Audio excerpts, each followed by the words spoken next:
Hello everyone. So in this video we will discuss about chapter 11 biotech principles and processes.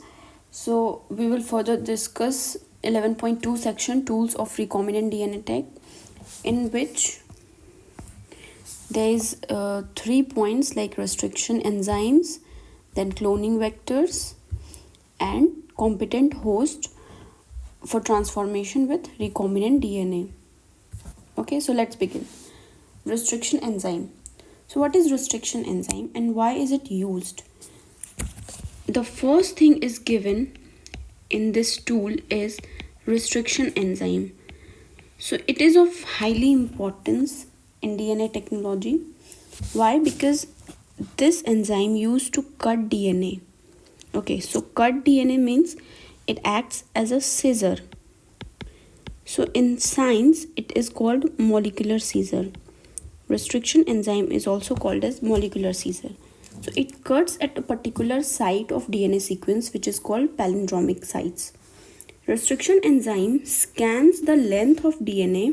और एक बात और बता दूं, इस वीडियो के सारे लाइंस NCERT के हैं point wise. So restriction enzyme scans the length of DNA when it recognizes a specific sequence and makes one cut in where phosphodiester bond in each double helix. So as you know, in DNA there is sugar, deoxyribose sugar, from which nitrogen base is added, and phosphate group. Then again this sequence goes on. So when you need to cut DNA, molecular scissor, which is restriction enzymes, cut at this site, which is phosphodiester bond in each double helix. Okay, here and here. तो क्या होता है कि ये fragment अलग हो जाता है. लेट्स सपोज आपको ये सेक्शन ऑफ जीन चाहिए, ठीक है, ये आपके जीन ऑफ इंटरेस्ट का है, तो आप यहाँ पे एंड यहाँ पे सीजर से कट करते हैं. तो दोनों डीएनए स्ट्रैंड को कट करने से फिर ये सेगमेंट अलग हो जाता है. और मोस्ट इम्पॉर्टेंट कि यहाँ पे एक पर्टिकुलर साइट होना चाहिए which is called palindromic site. Restriction enzyme palindromic site पे ही कट करते हैं. ओके, सो रिस्ट्रिक्शन एंजाइम क्या होता है? Naturally found in different bacteria. It acts as immune system in bacteria. तो बैक्टीरिया में ये डिस्कवर हुआ है, बैक्टीरिया में ये उसके इम्यून सिस्टम की तरह काम करता है, ठीक है. वहाँ से साइंटिस्ट ने अपने यूज़ के लिए इसको एक्सप्लॉइट किया. Thousands of restriction enzymes have been discovered so far. अब तक 1000 restriction enzyme discover हो चुके हैं and lab में यूज़ होते हैं to perform recombinant DNA technology. One of the example is EcoR1. ठीक है, EcoR1 एक restriction enzyme है जिसमें E का मतलब है Escherichia, CO का मतलब है कोलाई, R स्ट्रेन हो गया और ये नंबर जिस नंबर में ये डिस्कवर हुआ है. नाउ अब देखते हैं कि पैलिंड्रोमिक सीक्वेंस किसको कहते हैं. What is this palindromic sequence? तो पैलिंड्रोम जो होता है डीएनए में एक ऐसा सीक्वेंस है जो, लेट्स सपोज ये एक स्ट्रैंड है डीएनए का, एक दूसरा स्ट्रैंड है. तो डीएनए 5 प्राइम टू 3 प्राइम एक स्ट्रैंड में होता है और दूसरा उसके कॉम्प्लीमेंट्री क्या होता है, 5 के कॉम्प्लीमेंट्री 3 और 3 के कॉम्प्लीमेंट्री 5 प्राइम. ठीक है, तो अगर इस सीक्वेंस में ये GATTC है तो उसके कॉम्प्लीमेंट्री में ऑपोजिट डायरेक्शन के 5 प्राइम से जब ये पढ़ा जाए तो सेम GAATTC है. इसी पर्टिकुलर सीक्वेंस को पैलिंड्रोमिक सीक्वेंस कहते हैं, जो same on 2 strands when orientation is kept the same. देखो 5 प्राइम टू 3 प्राइम, फिर इधर से उल्टा 5 प्राइम टू 3 प्राइम, तो सेम पढ़ा गया, इसी को पैलिंड्रोमिक सीक्वेंस कहते हैं.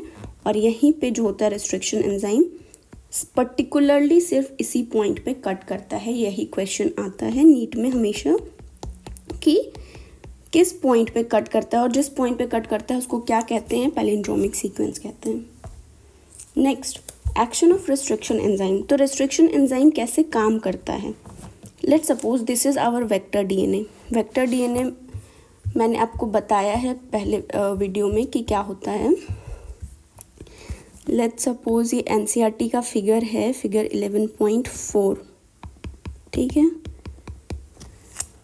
तो ये एक वेक्टर का एग्जाम्पल एनसीईआरटी में दिया हुआ है जो कि है PBR322, ठीक है।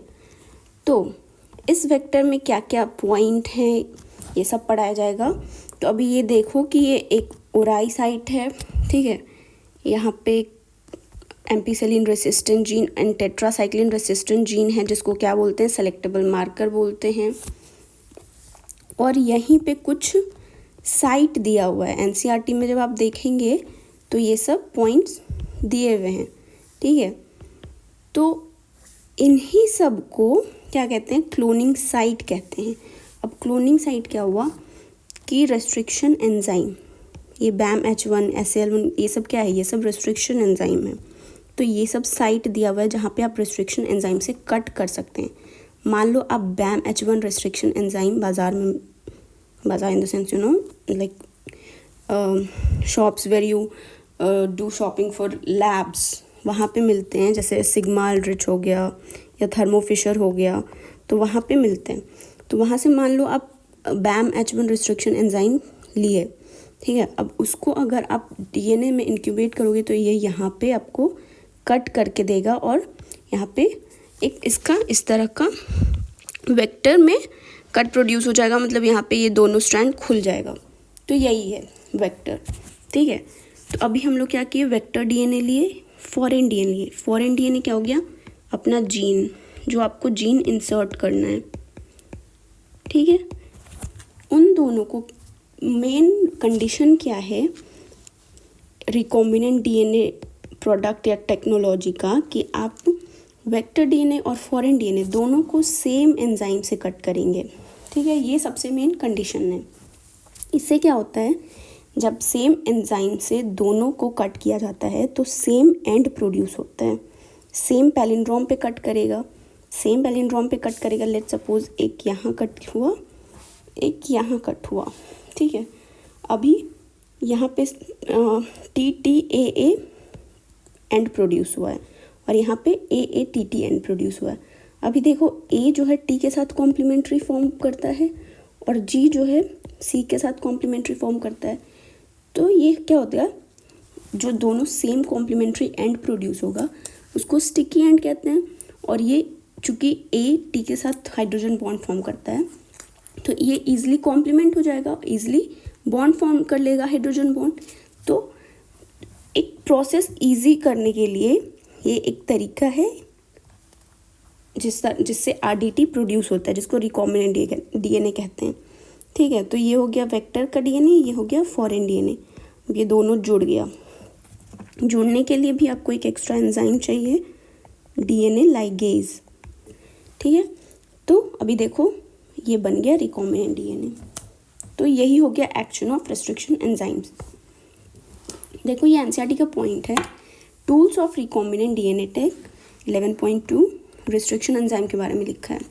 क्या लिखा है, in the year 1963 2 enzymes responsible for restricting the growth of bacteriophage in E. coli were isolated। क्या देखा गया कि बैक्टीरियोफाज में या बैक्टीरिया में जो वायरस से इन्फेक्टेड है, ठीक है, उसको बैक्टीरियोफाज कहते हैं। यहाँ पे क्या हो रहा है कि वायरस का ग्रोथ जो है वो रिस्ट्रिक्ट हो जा रहा है, किसी रीज़न से वायरस का ग्रोथ नहीं हो पा रहा है। या अगर कैसे देखा गया कि यहाँ पे एक एक्स्ट्रा मॉलिक्यूल है, उस तरह से प्यूरिफाई वगैरह करके पता लगाया गया कि इस एंजाइम की वजह से जो बैक्टीरिया का ग्रोथ है वो, ठीक है। तो कहाँ डिस्कवर किया गया है, ई कोलाई में। One of these added methyl groups to DNA while the other cut DNA, the later was called restriction enzyme। अब क्या देखा गया, 2 तरह का एंजाइम मिला, ठीक है। रिस्ट्रिक्शन एंजाइम जो है वो 2 तरह का मिला। एक मिथाइलेज क्या करता है कि मिथाइल ग्रुप ऐड कर देता है DNA में। इससे क्या होता है, same condition, methyl group add कर दिया तो उसका जो एक्सप्रेशन है वो रिड्यूस हो गया, कम हो गया या ख़त्म हो गया। और दूसरा क्या है, जो कट प्रोड्यूस कर दिया वायरस के DNA में, तो सेम हुआ, उसका एक्सप्रेशन नहीं हुआ, उसका प्रोटीन एक्सप्रेशन जो होता है वो नहीं हुआ, तो वायरस का जो ग्रोथ है, मल्टीप्लिकेशन है, वो स्टॉप हो गया। First restriction endonuclease was HIND2, whose functioning dependent on a specific DNA nucleotide sequence was isolated and characterized 5 years later. It was found that HIND2 always cut DNA molecules at particular point. ठीक है, same DNA nucleotide sequence was isolated and characterized. तो क्या है कि HIND2 same specific DNA nucleotide sequence पर depend करता है, जैसे पैलिंड्रोमिक सीक्वेंस. उसको 5 साल के बाद ये एक नया एंजाइम मिला, इसको HIND2 नाम रखा गया. अब क्या है, HIND2 always cut DNA at a particular point palindromic sequence by recognizing a specific sequence of 6 base pair. अब ये जो पैलिंड्रोमिक सीक्वेंस है वो 6 बेस पेयर का है HIND2. This specific base sequence is known as recognition sequence for HIND2. Same palindromic sequence. Beside HIND2, today we know more than 900 restriction enzyme. आज के date में 1000 से भी ज़्यादा restriction enzyme हैं जो more than 230 strains of bacteria से isolate किए जा चुके हैं. फिर same convention for naming of these enzymes is the first letter, जैसे कि EcoR1 में E हो गया Escherichia, CO हो गया coli, R हो गया strain and 1 हो गया in the number which is it is discovered. ठीक है. Restriction enzyme belong to a larger class of enzyme. अब क्या है, restriction enzyme एक छोटे से ग्रुप का एंजाइम नहीं है, वो एक लार्जर क्लास ऑफ एंजाइम से बिलोंग करता है जिसको न्यूक्लियस कहते हैं. न्यूक्लियस एक्सोन्यूक्लियस और एंडोन्यूक्लियस में डिवाइड किया जा सकता है. ठीक है, अभी एक्सो का मतलब क्या हो गया, आउटसाइड. तो एक्सोन्यूक्लियस, न्यूक्लियस जो होता है वो न्यूक्लिक एसिड या न्यूक्लियोटाइड में क्या करता है, कट करता है. तो जो आउटसाइड का सेक्शन है डीएनए का, एक्सोन्यूक्लियस उधर कट करता है और एंडोन्यूक्लियस जो हो गया वो with in the sequence cut करता है, मिडिल. ठीक है. Each restriction endonuclease functions by inspecting the length of a DNA sequence. Once it finds its specific recognition sequence, it will bind to the DNA and cut each of the 2 strands of the double helix at a specific point in their sugar phosphate backbones. ठीक है, तो पहले ही बता दिया कि restriction endonuclease palindromic site पे cut करता है और शुगर फॉस्फेट बैकबोन में कट करता है. ठीक है, तो ये क्वालिटी है रिस्ट्रिक्शन एंजाइम का. अब ये क्या है, एनसीईआरटी का figure 11.2 diagrammatic representation of recombinant DNA technology. सबसे इम्पोर्टेंट, रिकॉम्बिनेंट डीएनए टेक्नोलॉजी काम कैसे करता है.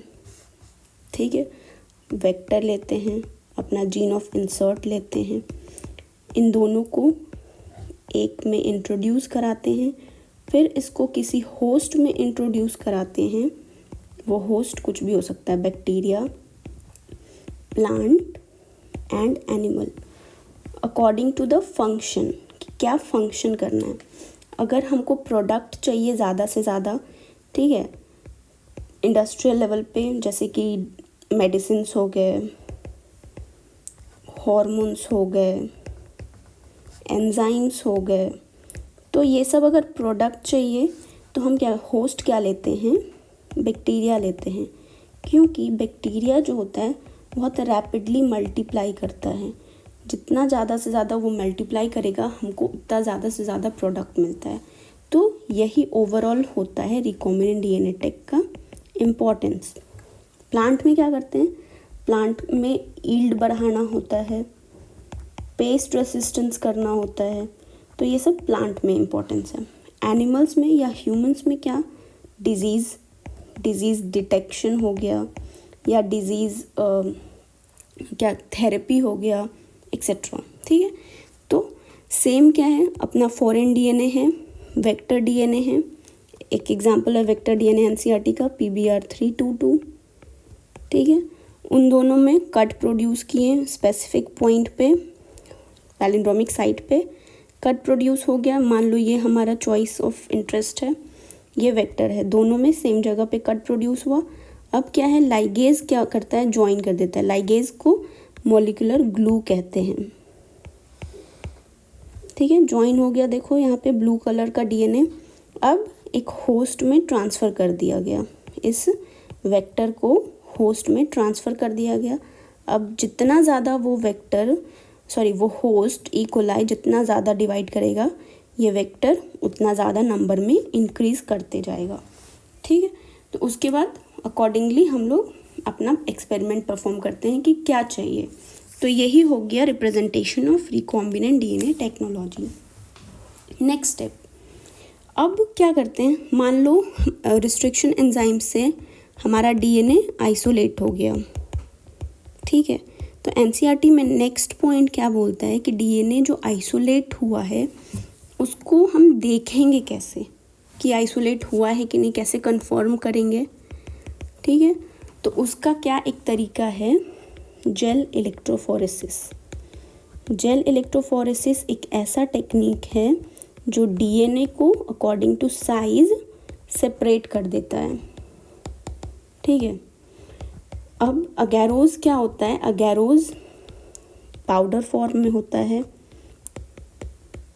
सीवीड से आइसोलेट किया गया है, ब्राउन एल्गी, फियोफाइसी। ओके, तो उसको यूज़ किया जाता है। जब एगैरोज को लेट्स सपोज 1 ग्राम एगैरोज लेते हैं, किसी बफर में लेते हैं। ठीक है 1 ग्राम एगैरोज को वेट किए बफर में। ठीक है, उसके बाद ओवन में उसको गर्म करते हैं, ये लिक्विड हो जाता है।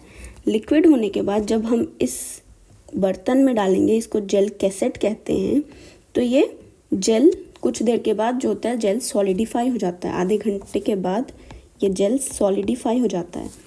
तो जो हम अपना डीएनए को रिस्ट्रिक्शन एंजाइम से कट किए हैं आइसोलेट करने के बाद, जब हम इस वेल में डालेंगे तो क्या होगा, DNA according to size separate हो जाता है।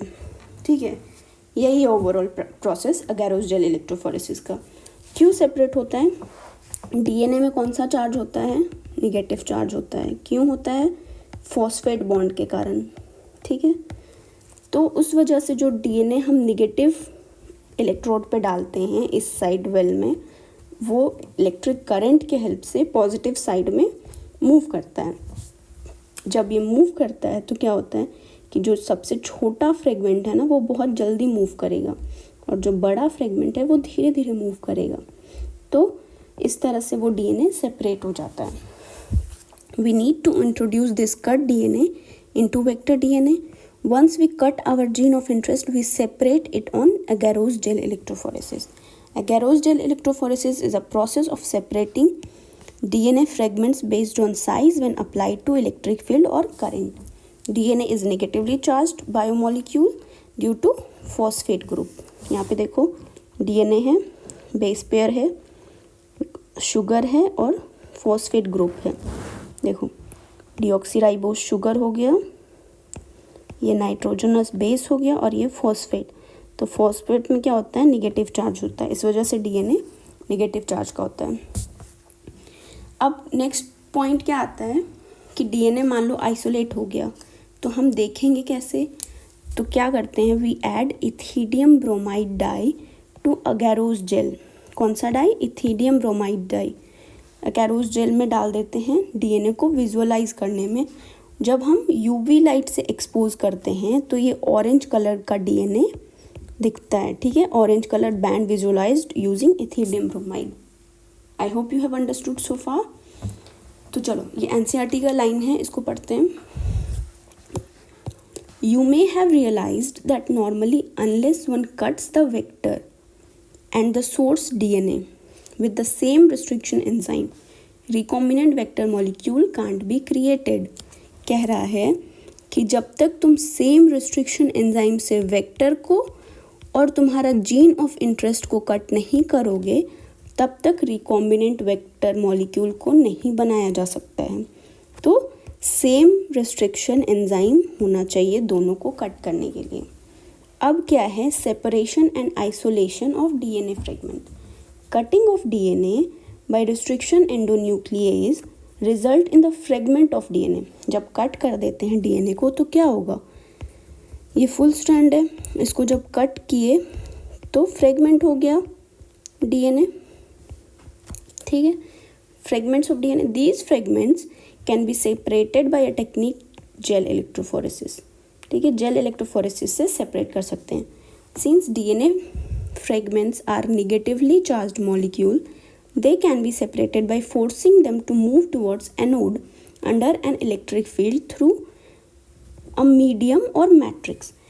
क्या कह रहा है कि चूँकि डीएनए नेगेटिव चार्ज होता है, तो जब हम कैथोड साइड पे डीएनए को ऐड करेंगे तो वो इलेक्ट्रिक करंट के थ्रू मूव करेगा पॉजिटिव साइड, एनोड के साइड पे, ठीक है.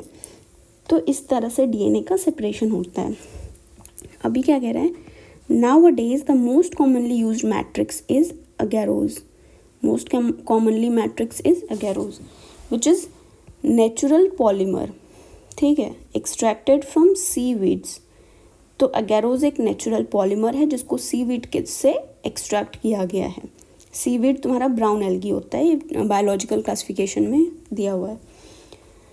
Now the DNA fragments separate or resolve according to their size through sieving effect.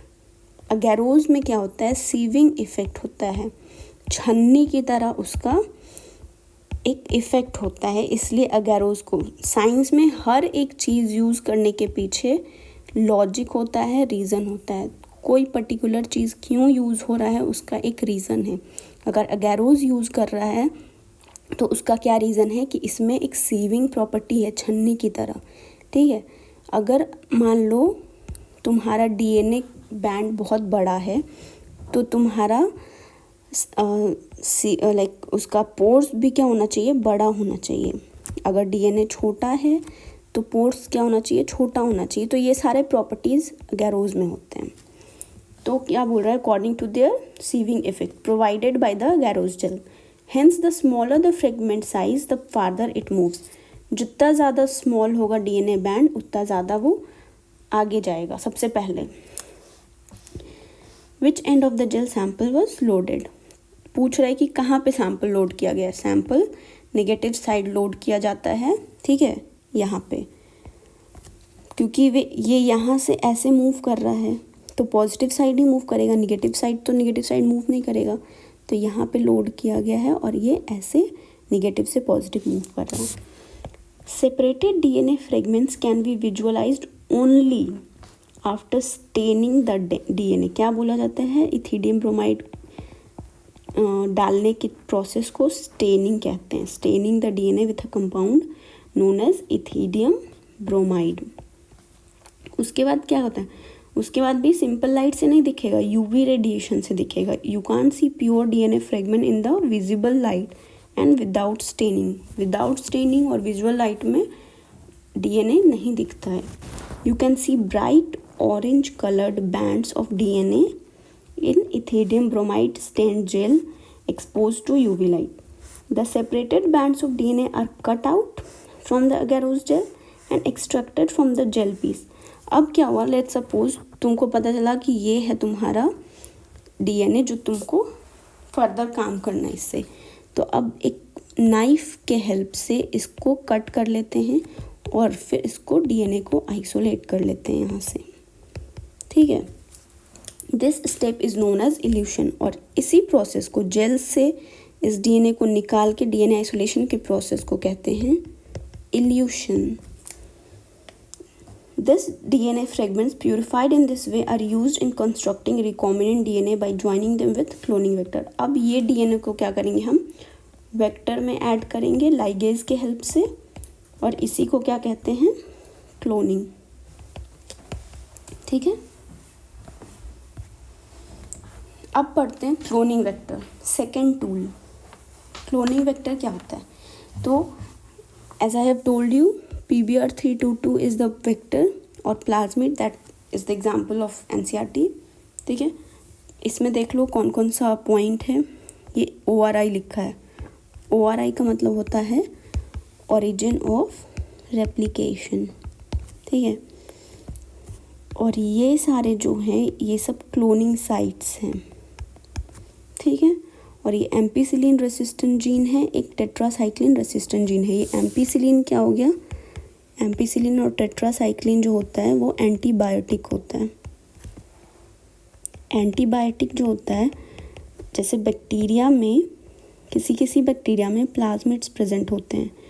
Plasmid का काम क्या होता है, एक तो उस बैक्टीरिया का डीएनए होता है, क्रोमोसोमल डीएनए, और एक प्लाज्मिड होता है। तो वो प्लाज्मिड बैक्टीरिया को एक्स्ट्रा क्वालिटी प्रोवाइड कराता है, ठीक है, जैसे एंटीबायोटिक रेसिस्टेंस। तो उससे क्या होता है कि जैसे हम लोग कोई बैक्टीरियल इन्फेक्शन या कुछ ऐसे डिजीज़ में एंटीबायोटिक खाते हैं, तो कुछ बैक्टीरिया में जो कि एंटीबायोटिक रेसिस्टेंस होता है, उस मेडिसिन का उस बैक्टीरिया में कुछ फ़र्क नहीं पड़ता है, वो उससे रेसिस्टेंस होता है। तो ये जो क्वालिटी होता है इस प्लाज्मिड के कारण होता है, ठीक है। तो यही प्लाज्मिड का। अब जब साइंटिस्ट को ये पता चला तो वो उसको अपने यूज़ के लिए एक्सप्लॉइट करने लगे, ठीक है, आरडीटी के थ्रू। तो एसेंशियल फीचर क्या है वेक्टर का, आरडीटी के लिए ओरिजिन ऑफ रेप्लिकेशन होना चाहिए, क्योंकि यहीं से रेप्लिकेशन शुरू होता है। नेक्स्ट, सेलेक्टेबल मार्कर्स होने चाहिए, ampicillin and tetracycline are selectable markers. Then cloning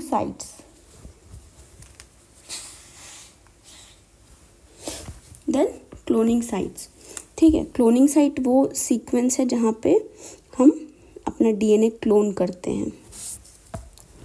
next, origin of replication.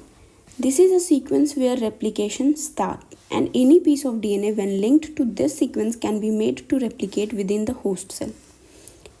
ठीक है, ये हम अपना जो DNA ऑफ इंटरेस्ट है इसी सीक्वेंस के पास इंसर्ट कराते हैं।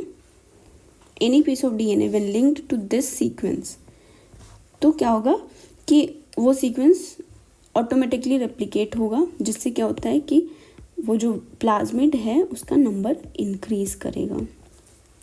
This sequence is also responsible for controlling the copy number. तो फर्स्ट पॉइंट है कि रेप्लिकेट कराता है, दूसरा कॉपी नंबर कंट्रोल करता है, कितना ज़्यादा कॉपी नंबर चाहिए, कितना ज़्यादा तुम्हारा वो प्लाज्मिड चाहिए। So if one wants to recover many copies of the target DNA it should be cloned in a vector whose origin support high copy number. तो मान लो अगर तुमको बहुत सारा तुम्हारा क्या चाहिए, क्लोन्ड वेक्टर, तो ऐसा प्लाज्मिड चूज़ करना चाहिए जिसका कॉपी नंबर बहुत हाई हो। Okay, next, selectable marker. ओरी के अलावा selectable marker is very important, which helps in identifying and eliminating non-transformant and selectively permitting the growth of transformants. क्या होता है, selectable marker help करता है पता करने में कि किस में ट्रांसफॉर्मेशन, मतलब कौन सा जो बैक्टीरिया है उसमें हमारा जो जीन है वो गया है और किस में नहीं गया है, ठीक है। तो जिसमें मान लो जिस बैक्टीरिया में ये वेक्टर जिस बैक्टीरिया में ये वेक्टर इंसर्ट हुआ है इसको ट्रांसफॉर्मेंट कहते हैं, और जिस बैक्टीरिया में वेक्टर नहीं ट्रांसपोर्ट हो पाया है इसको नॉन ट्रांसफॉर्मेंट कहते हैं। और ये सेलेक्टेबल मार्कर उसी को आइडेंटिफाई करने में हेल्प कराता है, ठीक है। ट्रांसफॉर्मेशन क्या होता है, transformation is a procedure through which a piece of DNA is introduced in a host bacterium, ठीक है। मतलब तुम्हारा जो वेक्टर डीएनए है, वेक्टर जिसमें तुम्हारा पीस ऑफ डीएनए इंसर्ट है, अगर ये इस बैक्टीरिया में चला गया है तो इसी प्रोसेस को कहेंगे transformation. Normally, the genes encoding resistant to antibiotics such as ampicillin, chloramphenicol, tetracycline, kanamycin, etc. are considered useful selectable markers for E. coli.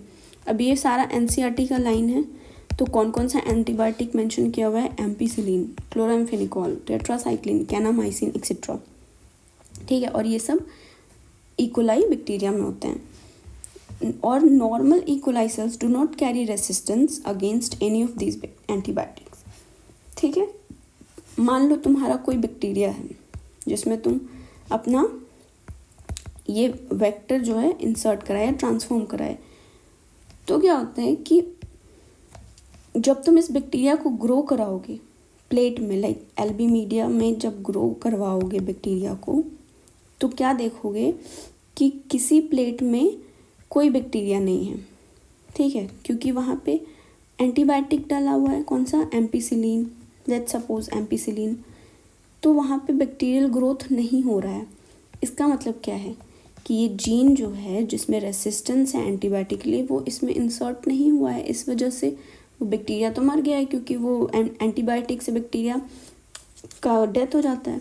Next, जिस मीडिया में, एलबी मीडिया में तुम्हारा एंटीबायोटिक दिया हुआ है, कौन सा, एम्पिसिलिन, और वो बैक्टीरिया ग्रो कर रहा है, ठीक है, बैक्टीरिया ग्रो किया तो हमें पता लग जाएगा कि यही वो बैक्टीरिया है जिसमें हमारा वेक्टर इंसर्ट हो गया है और ये ट्रांसफॉर्म हो चुका है। इसी को फर्दर हम लोग आगे एक्सपेरिमेंट्स के लिए यूज़ कराएंगे, ठीक है। तो यही रोल होता है सेलेक्टेबल मार्कर का। Now cloning site. अभी क्या होता है, to link the alien DNA, मतलब हमारा जो डीएनए है, जो भी आउटसाइड चीज़ होते हैं, आउटसाइड डीएनए मान लो जो हमारा इंसर्ट कराना हो, वो एलियन डीएनए बोला गया है उसको। Vector needs to have very few, preferably single recognition sites. माना जाता है कि बहुत कम रिकॉग्निशन साइट होना चाहिए ताकि कॉम्प्लेक्सिटी ना हो कि कहाँ इंसर्ट करा रहे हैं। इसके लिए वेरी फ्यू और सिंगल रिकॉग्निशन साइट होना इम्पोर्टेंट है for the commonly use restriction enzymes. More than one recognition site within the vector will generate several fragments which will complicate the gene cloning. ये सारे NCERT लाइन है, ठीक है। तो क्या बोल रहा है कि एक प्रिफरेबली रिकॉग्निशन साइट होना चाहिए। अभी ligation of alien DNA is carried out at a restriction site present in one of the two antibiotic resistant gene। मतलब कि किसी एक में आइदर या तो एम्पिसिलिन के साइट पे डालो या तो टेट्रासाइक्लिन के साइट पे डालो, ठीक है, अपना जीन। तो क्या होगा, मान लो अगर यहाँ पे अपना जीन इंसर्ट कराते हो तो ये स्ट्रैंड तो खुल गया, ठीक है, ये इंसर्ट खुल गया तो टेट्रासाइक्लिन का जो प्रॉपर्टी है वो तो डिस्ट्रॉय हो गया, ख़त्म हो गया, ठीक है। For example you ligate a foreign DNA at Bam H1 site, Bam H1 site पे अपना डीएनए लाइगेट कराते हो which is responsible for tetracycline resistance in the vector. The recombinant plasmid will lose tetracycline resistant due to insertion of foreign DNA but can still be selected out from non-recombinant ones by plating transformant। पर इसमें एक और antibiotic resistance है ampicillin, तो इस तरीके से वो नॉन रिकॉम्बिनेंट में हम लोग डिस्टिंग्विश करा लेते हैं, ठीक है। तो क्लोनिंग साइट जैसे कि यहाँ पे है टेट्रासाइक्लिन, यहाँ पे 2 क्लोनिंग साइट है। एम्पिसिलिन में भी देखो 2 क्लोनिंग साइट, बहुत कम क्लोनिंग साइट होना चाहिए ताकि वो प्रोसेस जो है कॉम्प्लिकेट ना हो, ठीक है।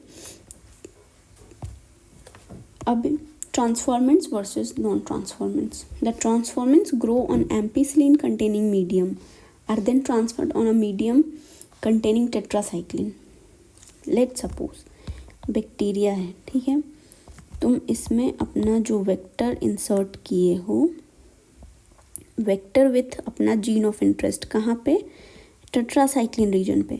तो अब इसमें जो है वो सिर्फ एम्पिसिलिन के अगेंस्ट रेसिस्टेंस है, ठीक है। एलबी मीडिया में तुम बैक्टीरिया ग्रो करा रहे हो। एलबी मीडिया में मान लो 2 तरह का एलबी मीडिया है, एक में एंटीबायोटिक दिया हुआ है तुम्हारा एम्पिसिलिन, एक में दिया हुआ है एंटीबायोटिक टेट्रासाइक्लिन। तो कौन सा ग्रो करेगा,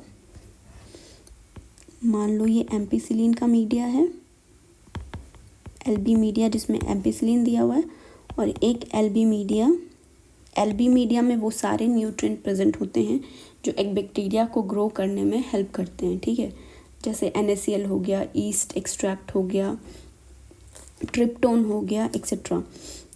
फिर एक एलबी मीडिया में टेट्रासाइक्लिन रेसिस्टेंट, टेट्रासाइक्लिन एंटीबायोटिक दिया हुआ है।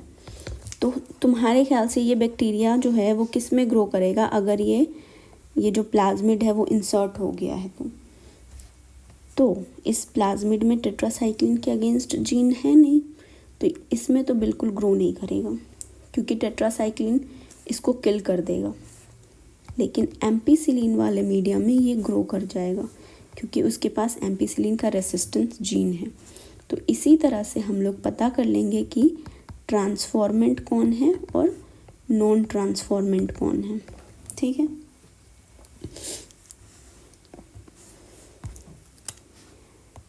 क्लोनिंग साइट, इसको फिगर से समझते हैं। लेट्स सपोज ये फॉरेन डीएनए है और ये वेक्टर डीएनए। अब इसको रेस्ट्रिक्शन एंजाइम से कट किए पैलिंड्रोमिक साइट पे, लाइगेज से ज्वाइन कर दिए और होस्ट में ट्रांसफॉर्म कर दिए। ठीक है, ये सारा काम लैब में ट्यूब में होता है। ठीक है, तुम्हारा सारा ट्रांसफॉर्मेंट ग्रो हो गया। अब क्या होता है, 2 मीडियम एलबी मीडिया हम तैयार किए। ठीक है, इसको 2 प्लेट में पोर किए। एक में हम डाले एम्पीसिलिन रेसिस्टेंट जीन, दूसरे में टेट्रासाइक्लिन। यहाँ पे जो है वो बैक्टीरिया ग्रो किया, तो ये एम्पीसिलिन वाला प्लेट था जिसमें एम्पीसिलिन एंटीबायोटिक दिया हुआ है, और इसमें ग्रो नहीं किया क्योंकि इसमें टेट्रासाइक्लिन एंटीबायोटिक है। ठीक है, तो इससे हम जो ये बैक्टीरिया यहाँ पे ग्रो किया वो ट्रांसफॉर्मेंट है क्योंकि ये जो एंटीबायोटिक के अगेंस्ट रेसिस्टेंस है ये हमारा वेक्टर इंसर्टेड है, ट्रांसफॉर्म बैक्टीरिया है।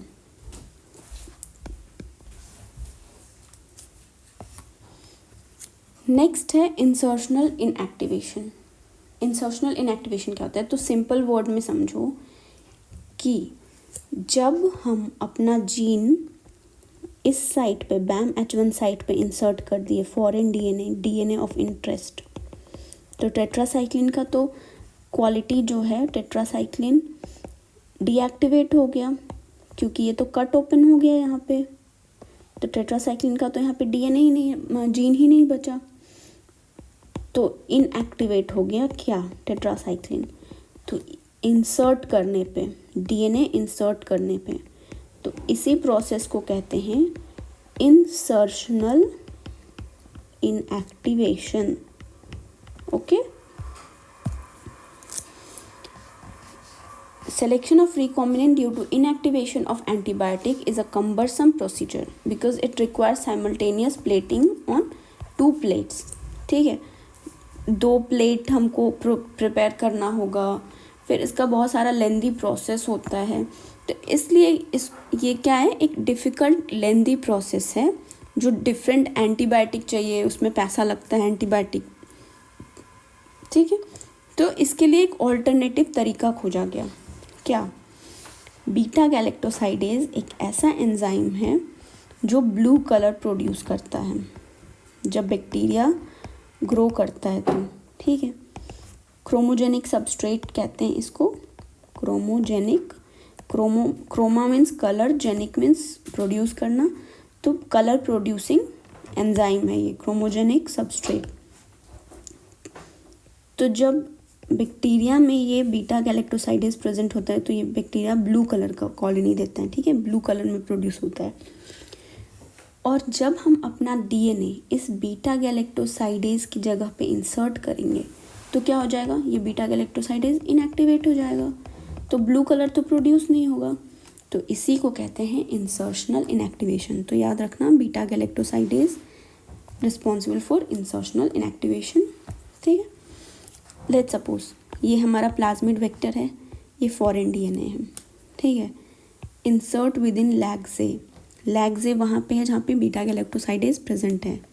ठीक है, जब ये इस होस्ट ई कोलाई में ट्रांसफॉर्म हो गया है तो देखो वाइट कॉलोनीज दे रहा है, मतलब वाइट कॉलोनीज कलरलेस, इसका मतलब क्या है कि ट्रांसफॉर्म हो गया है। ठीक है, ये डीएनए तुम्हारा। नेक्स्ट यहाँ पे नो इंसर्ट जब ई कोलाई में गया, ब्लू कॉलोनीज दिया, मतलब ये नॉन ट्रांसफॉर्मेंट है। ठीक है, कभी ऐसा भी होता है कि इंसर्ट जहाँ पे हमें चाहिए वहाँ पे नहीं, कहीं और पे हो जा रहा है, तभी भी ये नॉन ट्रांसफॉर्मेंट होता है और ब्लू कॉलोनी देता है। ठीक है, तो यही हो गया तुम्हारा इंसर्शनल इनएक्टिवेशन। तो पहले क्या स्टेप हुआ, लाइगेशन, फिर ट्रांसफॉर्मेशन और फिर स्क्रीनिंग। ओके, तो ये देखो रियल पिक्चर कैसे लैब में प्लेट का होता है। ब्लू कॉलोनी है मतलब इसमें हमारा डीएनए ऑफ इंटरेस्ट नहीं है। वाइट कॉलोनी है मतलब हमारा डीएनए ऑफ इंटरेस्ट है, तो ये ट्रांसफॉर्मेंट है।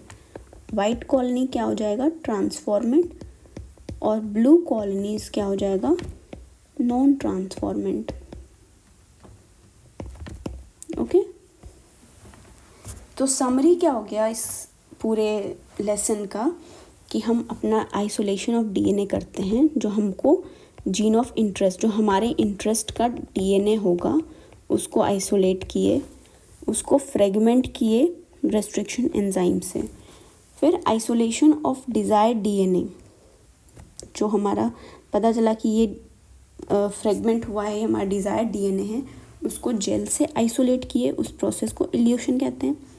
फिर इस डीएनए को वेक्टर में लाइगेट किए, उसको लाइगेशन कहते हैं। फिर इस वेक्टर को होस्ट में ट्रांसफ़र करने के प्रोसेस को रिकॉम्बिनेंट डीएनए टेक्नोलॉजी कहते हैं। तो आई होप ये वीडियो आपको समझ में आया होगा। जो भी क्वेश्चन है आप कमेंट्स में डाल सकते हैं। I will surely response to you and thank you for watching.